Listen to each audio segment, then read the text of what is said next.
The first Fallout 76 news video in the wake of Wastelanders release. Over the past couple of days following the release of Wastelanders, quite a bit of additional information has been released. Some of this from Bethesda directly, we just got it earlier today. They announced they're going to be doing an AMA as well as some other future things. There are a few exploits that popped up, but Bethesda has actually been pretty quick to address them, and we even get details as to when the next update is shipping, and some of the changes we may be able to expect. A lot has been happening around the game, even outside of the new update, and in this video I'm going to try and really provide a recap of all of that. If you guys enjoy the content, you can get subscribed. I have a lot more in the way of Wastelanders info videos coming. There's actually a lot of secret or mysterious things that were added, and I definitely want to dive into them. But starting off first, let's take a look at the new Inside the Vault article from Bethesda. They issue a thank you around Wastelanders. They actually did this somewhat in the Inside the Vault, but also made a separate Reddit post just thanking the community for the overwhelmingly positive response. They describe how they really tried to put quite a bit into this update, even outside of the core new main content. And for me at least, I really have been a fan of some of the lighting overhauls and changes, and some of the miscellaneous encounters you could run into. Before Wastelanders drops, they described how there would be a veteran outfit getting added to the game. Over the past couple of days, this has gone live, so most people can craft it now. It was rolling though, so if you still can, it might just be that it hasn't been added to your account yet. In order to get this one, you had to play Fallout 76 at some point between release and the release of Wastelanders. One of the larger pieces of news is actually how they're going to be doing a Reddit AMA next week. They're going to be doing this on the Fallout 76 subreddit, which is actually pretty important, and they describe how they want to chat directly with the community as well as answer some questions around the latest update. The people participating in the AMA are going to be the project lead Jeff Gardner and the lead designer Ferret, whose last name I don't know how to pronounce, and it will be taking place from 11:30 a.m. to 1 p.m. Eastern Time on April 23rd, so next Thursday. As far as I know, and as far as I can remember, this is the first time Bethesda has done a proper AMA, but they've done Q&As during some of their press conferences. And I really don't know how this will land. I think a lot of people want to know about what's next, and that could be one of the big new reveals to come out of this AMA. In the past, at things like QuakeCon, Bethesda has had a little Q&A segment where you could submit questions beforehand, and then on stage, the devs would answer those questions. And at those, it seemed like they almost used them as a way to reveal upcoming features or some of their future plans, like mentions of private servers, some other event changes that were on the way. Like they had something they wanted to talk about, so they specifically chose that question. It would be pretty cool if we see something similar here. I definitely will be paying close attention to this, but based on the wording, I wouldn't be shocked if it is just a deeper understanding of some of the just added systems. And I know I, for one, would actually really like to know what Wastelanders looked like before the delay versus now on release. What changed over this now almost 6-month period? They announced that the period to actually connect your Steam and Bethesda.net accounts to get a free copy of Fallout 76 on Steam was extended to April 28th. Although it's very kind of them to do this, it seems like it's large in part a byproduct of issues with the linking. People are having problem getting their accounts linked, people are not getting a Steam copy on day one for one reason or another, but it definitely is nice to see them rectifying this. You can get some new rewards in a Twitch Prime bundle. I'll have a link down below so you can get more details, but it'll be available until May 15th. But then finally, some of the meatier details came at the end of this article. They describe how releasing Wastelanders at its current quality level was really only made possible by participants on the private test server. A few days before Wastelanders dropped, the private test server shut down, so you can't currently play on it. And here they reiterate how they want to continue using the private test server for additional patches going forward, simply describing it as many of our patches going forward as possible, and how they're going to be looking to expand the PTS to add more players for this.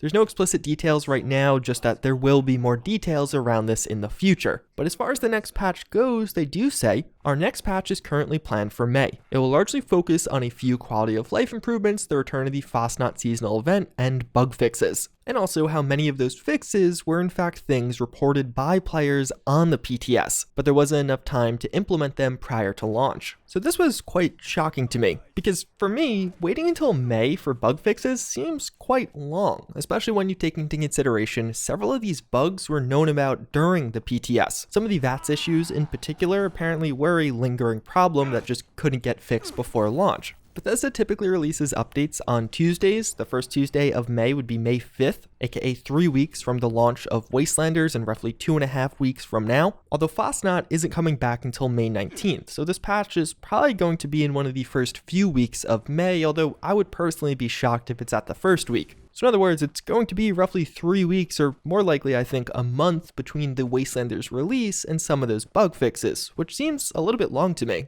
Completing the Raider questline, there's a fairly deliberating bug that several people have encountered where you just can't progress the questline because dialogue breaks at this intercom. I encountered it, several people warned me about it saying, yeah, it's a thing, we encountered it also. It's not the end of the world, and thankfully Wastelanders is mostly bug-free. I just find it rather surprising it is going to be such a gap between the release and the first update to fix some of those lingering issues. Although in fairness to Bethesda, I wouldn't be shocked if a decent reason for this is they're all working remotely. We don't have a roadmap on some of the big things that are on the way quite yet, but we did get this community roadmap a little while ago that shows a few things on the horizon. Minor things like a purveyor sale, double XP weekend. The next new content will seemingly be on May 12th with the Backpack Vanity update, although we don't really know what that is. Also a treasure hunter event on the 15th to the 18th. Again, no idea what that's going to be. And there were a few other fairly large things that were apparently scheduled for after Wastelanders, more regular updates, so hopefully we'll get some kind of roadmap or additional details on some of that. You have to hope some of those new features aren't too far out, maybe a month or two. Fortunately, even though Bethesda are working remotely, they have been fairly proactive in some other issues lingering with the game. Almost immediately after Wastelanders dropped, people noticed there was an exploit around display cases, this being a new duping exploit, and this worked on all 3 consoles because it was just an exploit, not a third-party software hack. This was widely abused right off the bat because in some of the duping communities, 1, there was a ton of renewed interest because Wastelanders just came out, but 2, it's been a decent amount of time since we've seen a sizable dupe for the game. And although it did go on for around 2 days, Bethesda did disable display cases earlier today. This is pretty good. It seems to be their 2-day timeline is fairly consistent when some of these issues or exploits pop up. But of course, there is the 2 days where it was allowed to flourish. Fortunately, Wastelanders was pretty new, so some of those rare items couldn't have been duped yet, or at least couldn't extensively be duped yet because players literally couldn't get them yet. But one of the things with dupes like this, although Bethesda has banned dupers and might do a ban wave in the future around this dupe, they very rarely will delete all of the items and almost have never deleted all of the items that are spread or sold via this dupe. One of the big things to get duped in mass was again those large holiday gifts, because it's one singular item that could give you such a range of good rewards. Another exploit that has been getting quite a bit of attention is around, I think, just this Reddit post, where it is described how a player purchased items through somebody's vendor, but there were items not for sale, items in her stash. So like if you came up to my vendor, I have one weapon available, but hypothetically with this exploit, you could gain access to other items that are not for sale in my stash.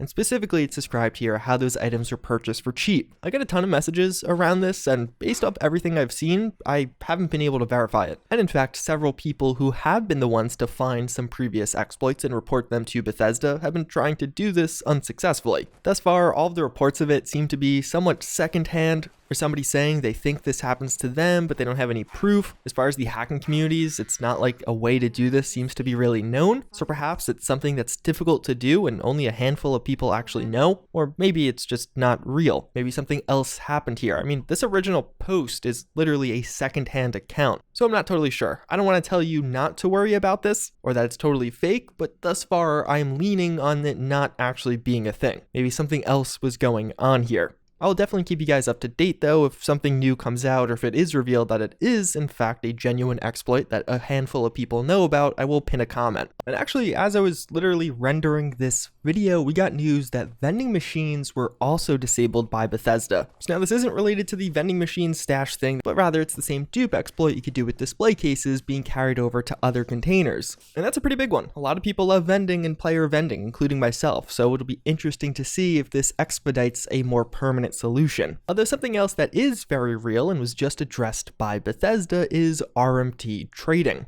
If you're not familiar with Fallout 76, there is a rather large market, or at least there was a very large market, around selling in-game items for real-world money. And many of these items sold for a lot, hundreds of dollars for individual legendary items. I did a video a while back that was a bit of a deep dive into this part of Fallout 76. I reached out to several of the popular traders, asked how much they were making, how they sourced items, things like that, and I think it is really interesting. I encourage you guys to check it out. I'm pretty proud of that one. But Bethesda actually just did a large-scale ban wave, banning several of these people trading items for real-world currency. They describe how they found concrete evidence linking a number of Fallout 76 accounts to sales of in-game items for real money. And although this is awesome, I'm really happy to see this, especially considering it looks like a hardware ID ban. It's not just banning one account, but several accounts, all from the same trader. I do wonder, one, if this actually wiped out the market, or if it's rather just taking a small chunk out of it. It's hard to really gauge the scale, at least thus far, with it only being a day old. But secondly, although this is wonderful to see, it's also late. When I did my video several months ago, interviewing several of the traders that participated in this, many had been doing it for a while, with one basically starting at the end of 2018 to early 2019. So it's been going on for over a year at this point. Although I'm very happy to see this finally getting addressed, you do wonder, why did it take so long? Was there some big piece of evidence that just was found that wasn't there over the past 6 months? Past 8 months, 9 months? The way most of these traders would operate was, when a new dupe came out, they would more or less just grind out that dupe, duping a ton of the very high tier items. And when the dupe got patched, they still had all of those items spread across several accounts, so they had their inventory for quite a bit. Then they would trade those items for real world money. There are probably thousands, if not more, of weapons on all three consoles that are a result of this, a result of duping and then trading for them with real money. It doesn't seem like they're getting deleted, it doesn't seem like they're getting removed from the in-game economy, so I think large in part, based on the timing of this one, the damage was done. It's good that it's kind of cutting off the bleed for the future, but a lot of blood was lost already. One of the other big things to happen with Fallout 76 this week was the changeover on Steam. Immediately after release, the Steam reviews were pretty negative, a lot of criticism and backlash around this, people criticizing, people leaving reviews on Steam after only having a 0.1 hours of playtime. And then even further, many of those negative reviews having many hours played after the review was left. So they called it a horrible game, but then continued playing. Regardless of how you feel about review bombing, one thing I did want to comment: for positive or negative reviews with low playtime on Steam, it doesn't actually carry over your playtime from Bethesda.net. So for me, for example, I've only been playing on Bethesda.net, but can leave a Steam review with basically no hours played. I beat Wastelanders, so I think I do have a pretty good voice as far as a review of it goes. But those hours won't be reflected on Steam, so that is just something to keep in the back of your head. But otherwise, we've actually seen something very interesting with the Steam reviews of Fallout 76 going from negative to mixed to now mostly positive. Overall, the reception to this DLC has been overwhelmingly positive everywhere, whether it be on Twitter, YouTube, Reddit, which is pretty surprising because if you talked about Fallout 76 like a month ago, it would not have that same reception. Wastelanders thus far has been really delivering for people, and definitely I think is a good first step in turning this game around, changing that reputation. And to put this into perspective, imagine a year ago somebody told you with their Steam release of Fallout 76, after 3 days it would be at mostly positive. That's pretty impressive, and definitely reflects how tremendous a job Bethesda did with this one, especially when winning over old players or new players. Although one thing worth mentioning around that, actually pointed out by Many a True Nerd, another content creator, with that review score, it means Fallout Tactics, Fallout 3, Fallout 4, and Fallout 76 all have identical Steam reviews, which is interesting. One final thing that we got quite a bit of was data mines with Wastelanders. I'm going to be working on a larger video for some future features that are likely coming, things like pets are data mined, but a little bit more specifically with the update we saw a ton in the way of Atomic Shop data mines, future microtransactions on their way to the game. Now none of this is particularly egregious like major pay-to-win concerns. One of the major things we see are several outfits that are actually back from some of that old concept art. I'm somewhat surprised some of this content wasn't made available already on the release day, but it does look pretty cool. It'll be interesting to see the prices or potential bundles. Speaking of which, it looks like there might be a dark paint bundle or several dark paint options coming to some of the new items. There's also some other custom skins for the bow, which I think actually looks very unique and custom, and an interesting trend towards tactical attire. The veteran outfit was very tactical looking. It looked like a Fallout 4 mod, which I'm sure a lot of people like, and I wonder if this is a trend we see Bethesda lean towards more. In the past, the Atomic Shop has almost been cartoony or sometimes over the top, but I bet there's a pretty big market for this more serious, realistic attire. All around, much of this looks pretty cool. It's likely some of the content you'll see start going live over the next couple of weeks. Although, one interesting observation from Wastelanders, it seems like with this DLC, at least more so than the past, many of the human NPCs you encounter are actually wearing Atomic Shop outfits. Some of these are not currently available, some of them were available but are now no longer purchasable. It's not necessarily a criticism, it's just an interesting observation. Either way though, that's pretty much going to wrap it up for the new details, at least thus far. With some of these AMAs, as more people discover things, there's going to be a lot more to talk about, so I encourage you guys to get subscribed. I should have another video out later today. But with all that being said, I thank you again for watching, and I hope to see you all next time. Later.